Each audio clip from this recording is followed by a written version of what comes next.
93। तो आप ये देखो जनाब आली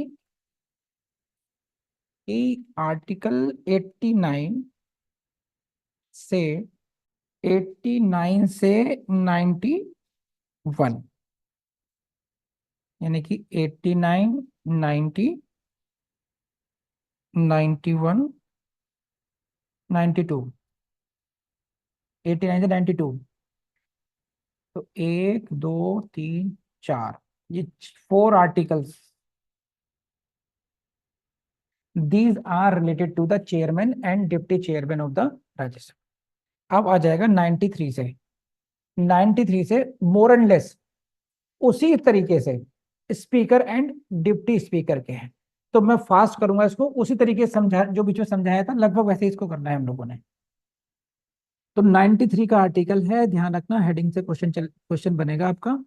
93 रट लीजिएगा इसको। The house of people shall choose as soon as 2 members of the house to be speaker and deputy speaker. यहाँ पे ध्यान रखना, यहाँ पर स्पीकर को भी चुनेंगे यहाँ पर, जबकि वहां पर जो है चेयर, वहां पर राज्यसभा में क्या कौन होता है? चेयरमैन होता है। चेयरमैन को लोकसभा नहीं, राज्यसभा नहीं चुनती है, उसको क्यों वाइस प्रेसिडेंट होता है।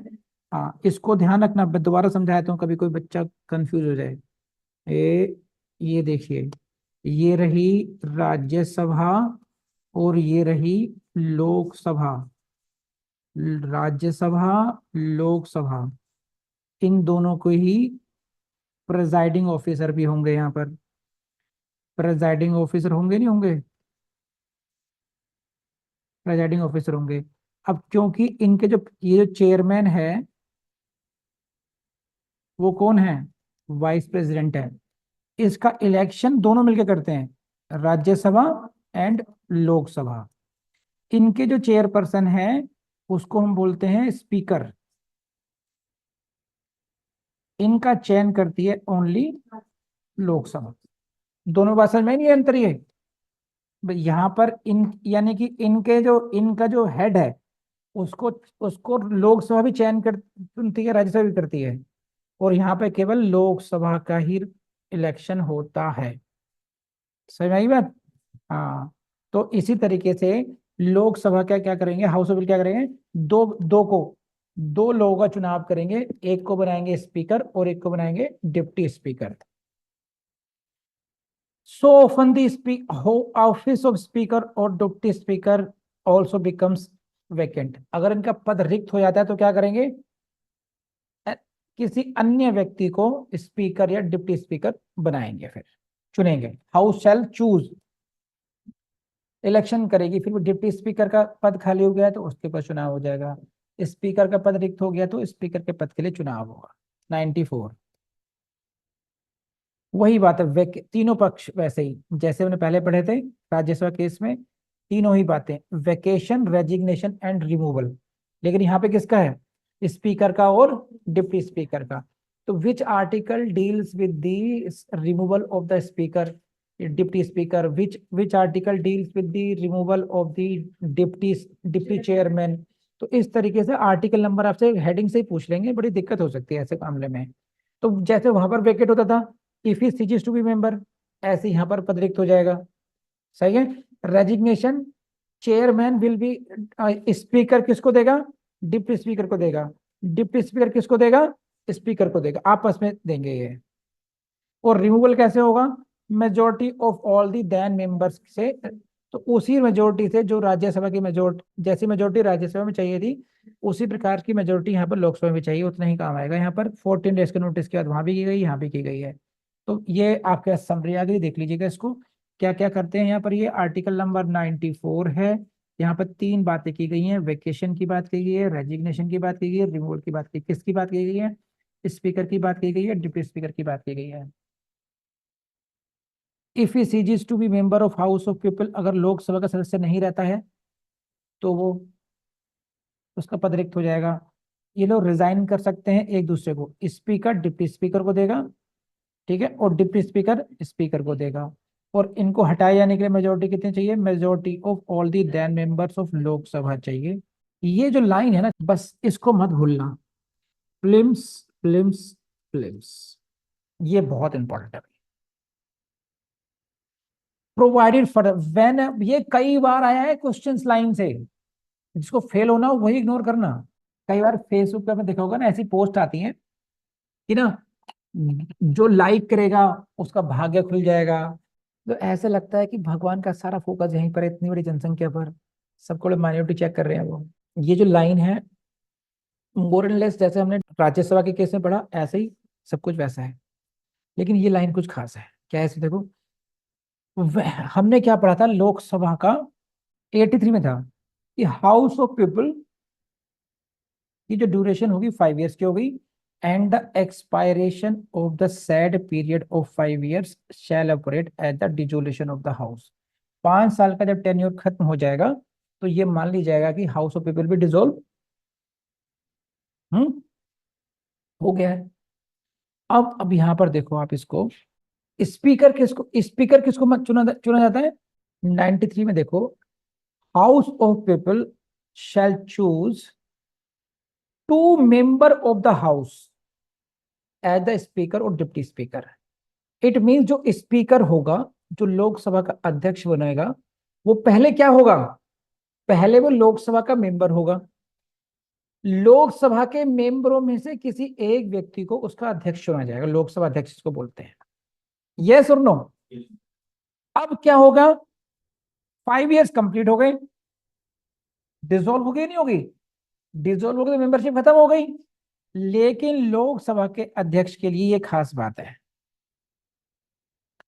whenever the house of people is dissolved, अगर डिसॉल्व भी हो जाए, लोकसभा डिसॉल्व हो गई है, speaker shall not vacate his house, speaker अपने पद को नहीं छोड़ सकता। ठीक है, कब तक, until immediately before the first meeting of the house of people after the dissolution। Dissolution के बाद में जो नई लोकसभा का चुनाव होगा, उसकी जो फर्स्ट मीटिंग होगी, तब तक नहीं अपने पद पर बना रहेगा। बोलो, ये लाइन इंपॉर्टेंट है। उसमें क्या ऑप्शन आता है कि he vacates his office as soon as Lok Sabha is dissolved. वो अपने पद से त्याग देता है, क्योंकि लोकसभा, जैसे लोकसभा का विघटन हो गया। तो ना लोकसभा रही तो अध्यक्ष कैसा रहा, लेकिन देखो लोकसभा का अपना सचिवालय है, सेक्रेटरीट है, तो वो उसकी कॉन्टिन्यूटी मेंटेन करते हैं। इसलिए ये प्रोविजन बनाया गया है कि even though Lok Sabha is dissolved, भले ही लोकसभा का डिसोल्यूशन हो गया है, लेकिन तब भी लोकसभा के जो अध्यक्ष हैं, स्पीकर हैं, वो अपने पद पर तब तक बने रहेंगे जब तक कि लोकसभा का इलेक्शन ना हो जाए और उसकी फर्स्ट मीटिंग ना हो जाए। बोलो हाँ है ना। छत्रेश, प्रतिमा, करण, एवरीवन, वरुण।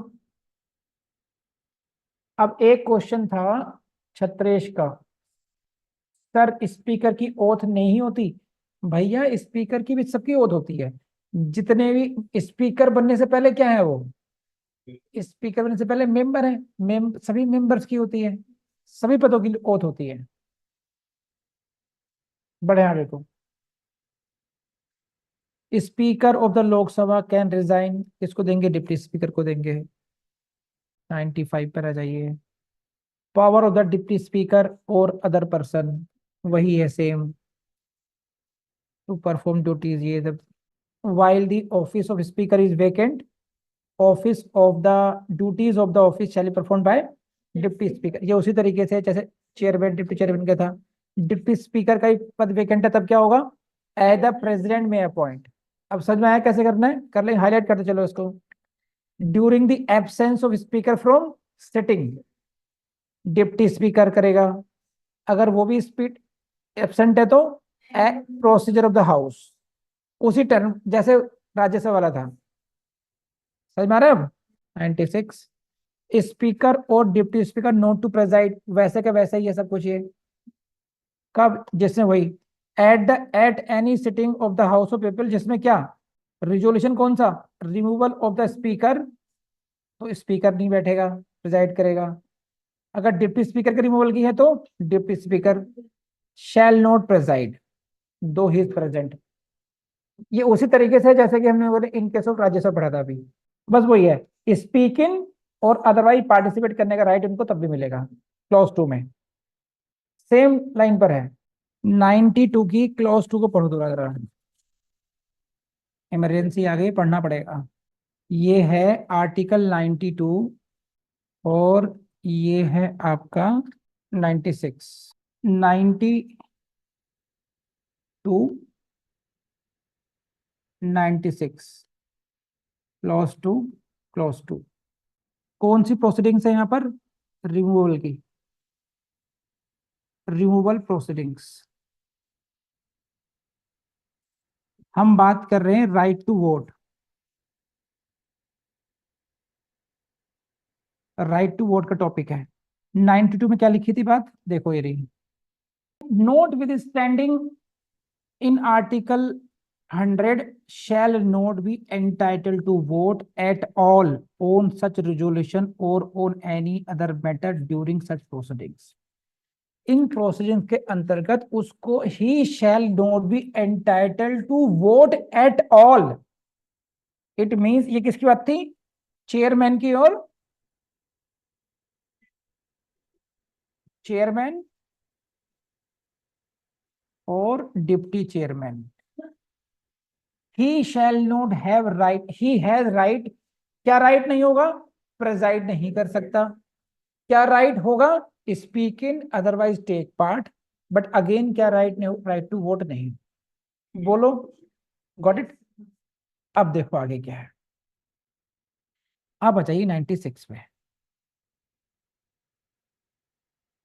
96 में वहां तक तो कॉमन है, प्रेजाइड नहीं करेगा, शैल नॉट प्रेजाइड, दो ही इज प्रेजेंट, यहाँ तो इन दोनों में कॉमन हो गया, चेयरमैन में भी इन दोनों के केस में कॉमन हो गया। तो अब आगे पढ़ो, टू पर आ जाइए। Speaker shall have the right to speak in and otherwise to take part in the proceedings of the house of people while any resolution for the removal of the speaker, speaker from his office is under consideration in the house।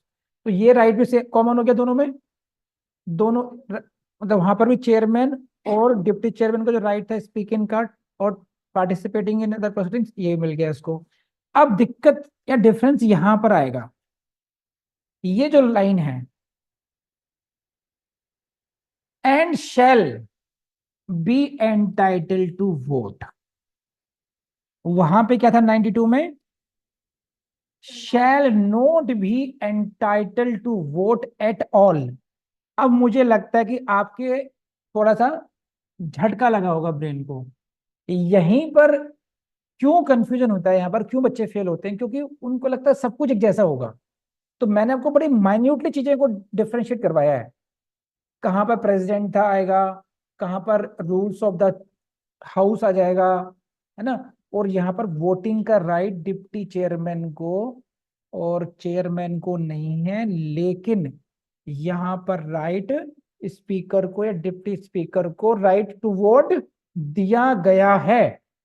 लेकिन कब, ये समझ लीजिए, only in the first instance on such resolution or on any matter during such proceedings, but not in case of an equality of votes।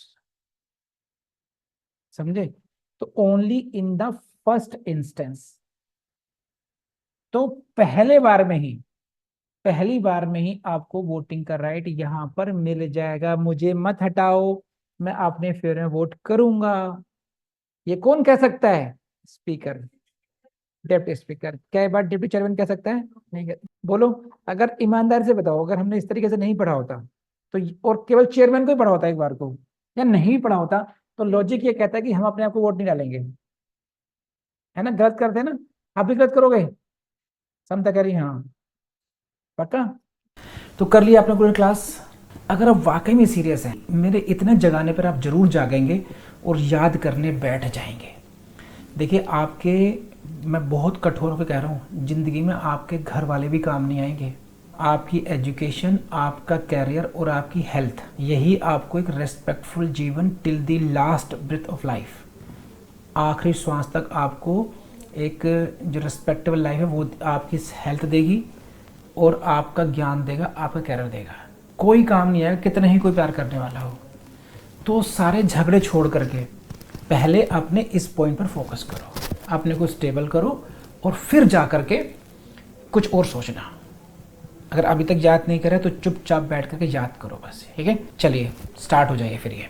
अरे हाँ, दूसरी बात, मैं हर बार कह रहा हूँ आपको कि आपको vidhijudical.com वेबसाइट और विधि जुडिशल एकेडमी का ऐप, इसको ज़रूर एक्सप्लोर करना चाहिए। बस वहाँ पर आपको टेस्ट सीरीज मिलेंगी, वहाँ आपको छोटे छोटे कोर्सेज मिलेंगे जो आपके लेवल को और एक प्रो लेवल पर ले जाएंगे आपको। उनको ज़रूर एक्सप्लोर कीजिएगा। Thank you very much.